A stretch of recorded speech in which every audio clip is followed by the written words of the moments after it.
Nobody is brilliant at gardening when they first start. And trust me, my first attempts at gardening had so many howlers. You would be shocked. I killed more plants than you can even imagine.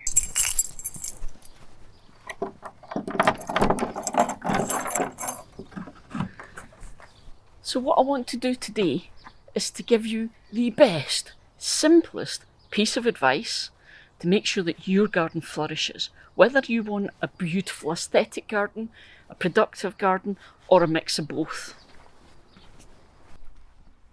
So let me tell you a story. When I first started in this garden, this was my very first garden. I'd never gardened, I had no idea what I was doing. But I was given this one piece of advice that's super simple. And it is the right plant in the right place. And it is super simple, and it's done that way so that you remember it easily. But the problem is, when you're new, you're a complete beginner, you don't understand anything, that makes no sense. There's actually a lot more behind it. So let's do that then. Let's go behind that. What does that actually mean? And how is that going to make everything work in your garden? So let's cover this then, because there's a lot to it, even though it's not complicated at all. It's just about having a tiny bit of understanding about your growing space, yours personally. So let's start with the first thing, which is light.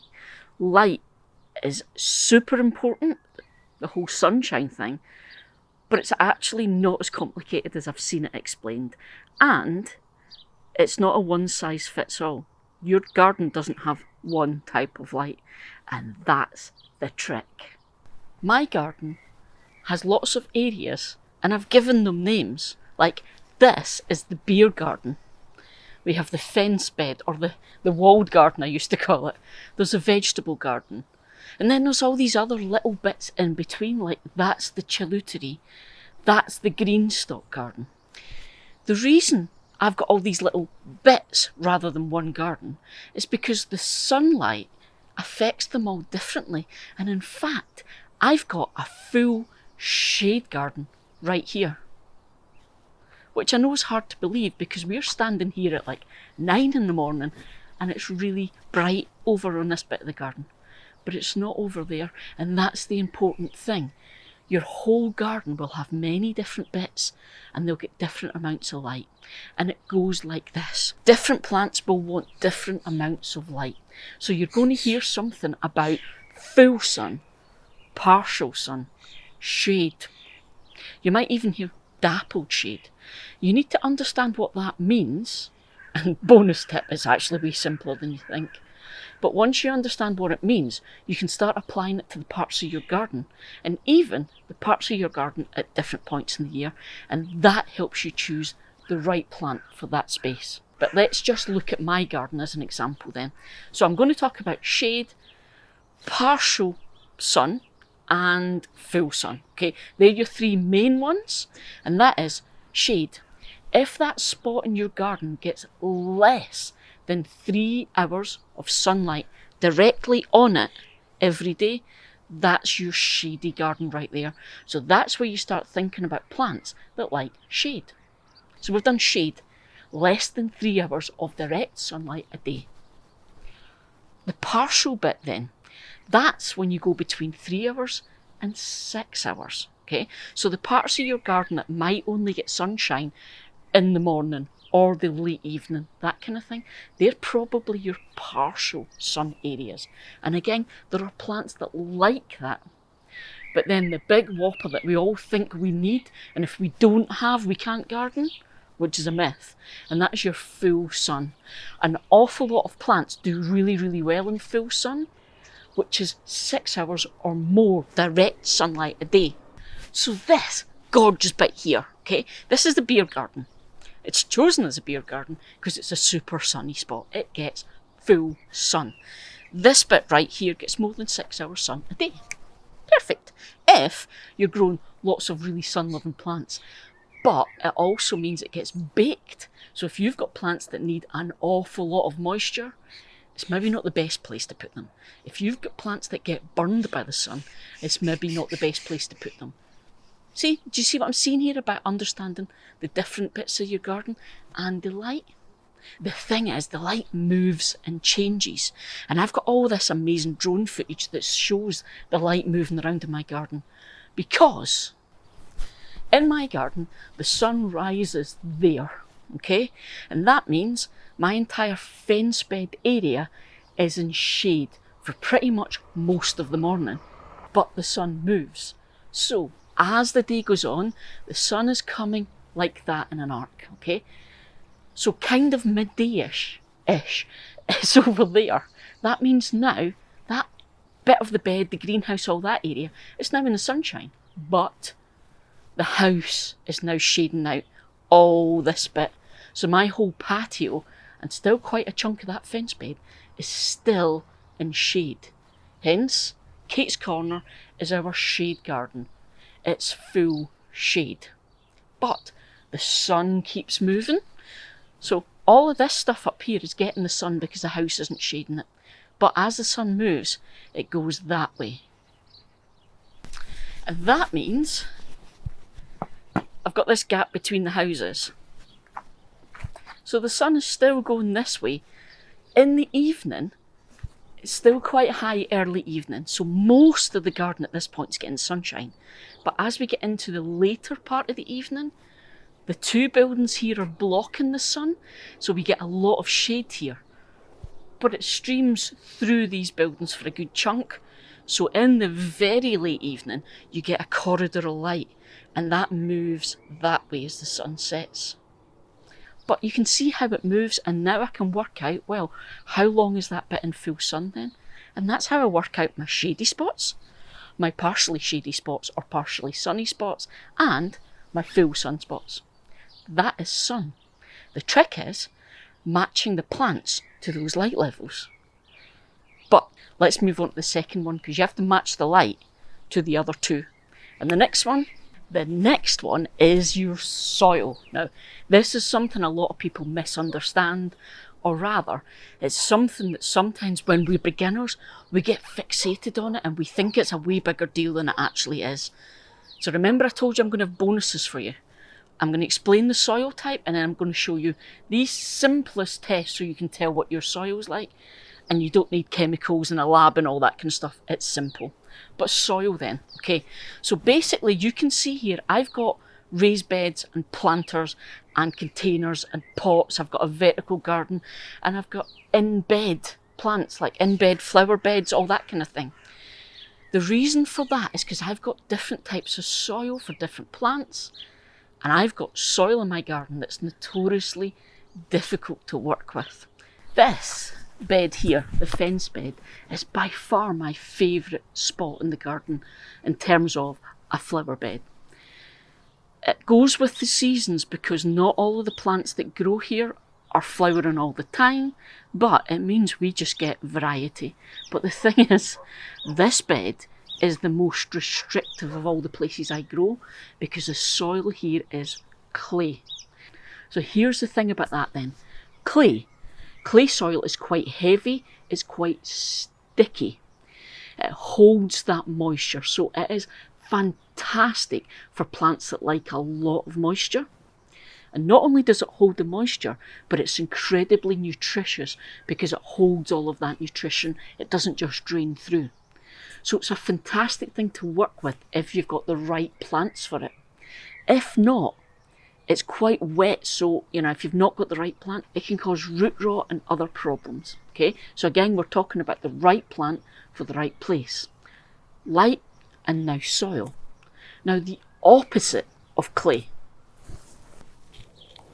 is sand. Sandy soil is incredibly free draining. It is fantastic for plants that don't like to be sitting in the wet. But it also means you're going to be watering an awful lot because it doesn't hold the moisture, and it doesn't hold the nutrition as well either. So you're probably going to be amending that all the time. And that's the thing. You're not stuck with the soil you have. You can actually amend it over time and fix it. If you've got clay soil, you can spend time adding organic matter to it, digging it through, that kind of thing. And over time, it'll eventually amend that and change the soil structure. It's the same with your sandy soil. You can dig through that organic matter, and over time, it's going to change the consistency of that soil. And by the way, organic matter is simply compost. You can dig through your compost and manure and that kind of thing. But the thing is, it takes time to fix either of those situations. So your other option, if you don't want to go through that whole process, is what I've done, and it's raised beds and planters, because that way you can make the mix up and dictate the type of soil that's in there. And the perfect type, you're going to hear people talk about loam or loamy. That's when it's the perfect mix of the two. Remember I said I was going to show you a super simple way to test your soil? All you need is a jam jar. So let's do it.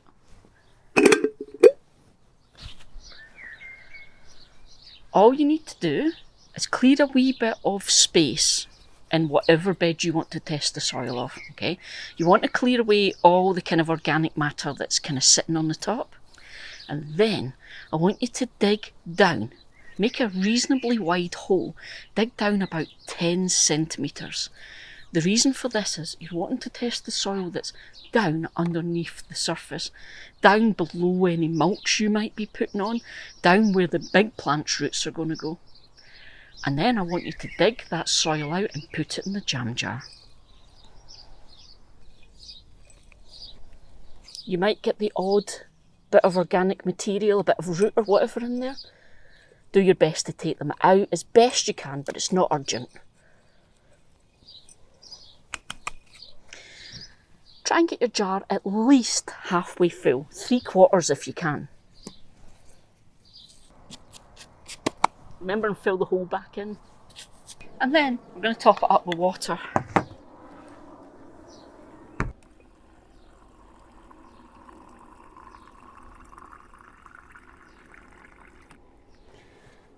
Fill it up as much as you can. Lid on. And give it a really good shake. Super sciencey bit now. Go and put it somewhere in the, just like on a kitchen worktop something. Leave it for 24 hours. What we're going to do is leave it and then watch as it settles, because that soil you've taken out your bed is going to settle in layers. And those layers are what are going to tell us the consistency of your soil. So your very bottom layer then is going to be sand. The next layer is going to be the silt. So the silt is going to be things like the rock dust, the minerals that are naturally in your soil. And the very top layer is going to be your clay, because that's the finest particles. That's why clay causes us so many problems, because there's such tiny particles, nothing can get through. So what you're going to do is you're going to watch them form. And then the biggest layer you have is going to be the biggest component of your soil. So if you've got a lot of clay, obviously you've got clay soil. If you've got a lot of sand, you've obviously got a sandy soil.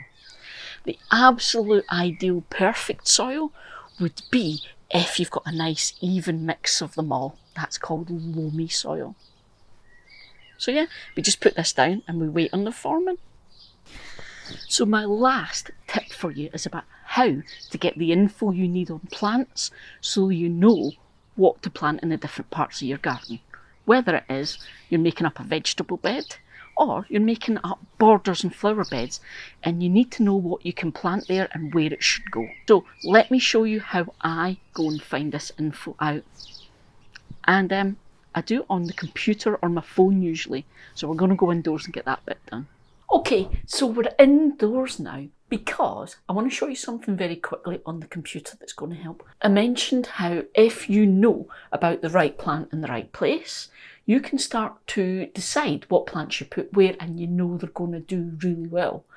But how do you work out which plants like sunshine, clay soil, or shade and free draining soil? Here we go. This is how you can find out.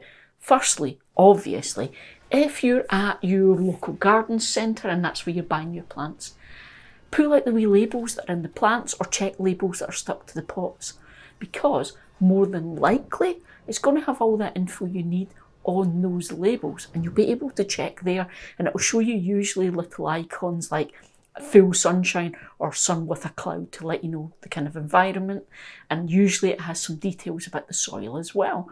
So there you go, first place. Or pop into something really reliable like, say, the RHS website, and they have lots of info there on plants and the plant's needs, and you can go in and get all the info there. Okay, so we're on the RHS website, and what you can see is they have got a Find a Plant guide. And you can go in there and you can say, okay, I want plants that are okay with full sun, and I want them to have like sandy soil, okay? And you can go in and you can put all these characteristics in, and then you can hit Find a Plant. And it will come up and it will give you a list of plants that will do well in that type of environment. So there's one way of doing it. And one of the awesome things is that the websites will actually show you all that detail.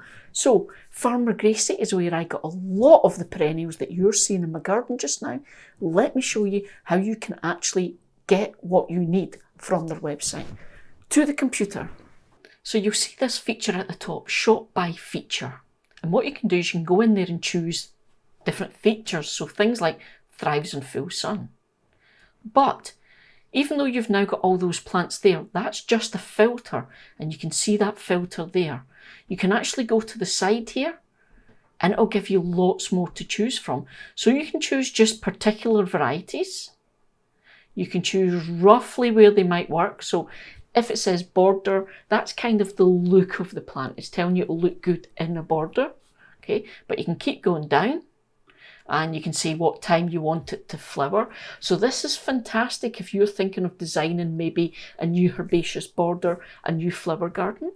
But if you keep going, you'll get even more. So we can now say, I want plants for full shade. And instantly it changes what's here. And we can go further. So let's say soil type now. Let's say full shade and clay soil. It's a big ask. And there we go. It's given us more plants.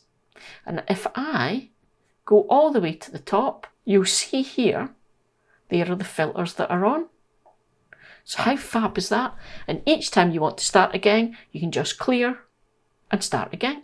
So there we go then, the right plant in the right place. Now you know what it means, and you've even got a little bonus so that you can test your soil. So remember folks, if you're on the Farmer Gracie website, checking all the plants out and you see some you want to buy, remember we've got our discount code. I'll shove it in the description under the video and in the pinned comments, because, you know, there's no point in going shopping if you don't get a discount. See you folks.